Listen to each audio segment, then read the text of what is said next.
ప్రియమైన దేవుని బిడ్డలారా, యేసుక్రీస్తు నామంలో మీ అందరికీ వందనాలు.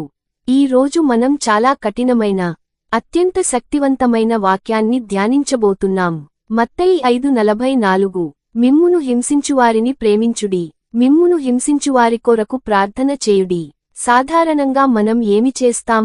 బాధ పెట్టినవారిని దూరం పెడతాం, ద్వేషిస్తాం, ప్రతీకారం కోరుకుంటాం. కాని యేసు ఏమంటున్నాడు? ప్రేమించండి, ప్రార్థించండి. ఇది లోకానికి విరుద్ధమైన మార్గం.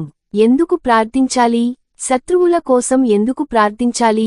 మన హృదయం శుభ్రంగా ఉండటానికి, క్షమాపణ నేర్చుకోవడానికి, దేవుని ఆశీర్వాదం పొందడానికి. ప్రార్థన మనల్ని మార్చుతుంది. యేసు ఇచ్చిన ఉదాహరణ. యేసు శిలువపై ఉన్నప్పుడు ఏమన్నాడు? తండ్రి, వీరిని క్షమించుము. ఆయన బాధలో కూడా ప్రార్థించాడు. అదే నిజమైన ప్రేమ. ఈ రోజు మీ జీవితంలో ఎవరో ఒకరు మిమ్మును బాధపెట్టారా?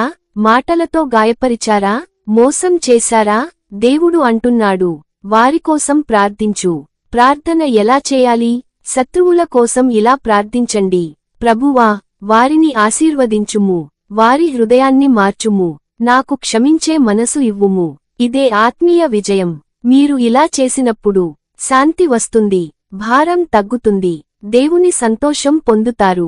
దేవుడు మీ పక్షంగా నిలబడతాడు. ప్రార్థన. ప్రభువా యేసయ్యా, మమ్మల్ని బాధపెట్టిన వారిని మేము క్షమించగలిగేలా చేయుము. వారికోసం ప్రార్థించే హృదయం మాకు అనుగ్రహించుము. యేసు నామంలో ప్రార్థిస్తున్నాము. ఆమేన్.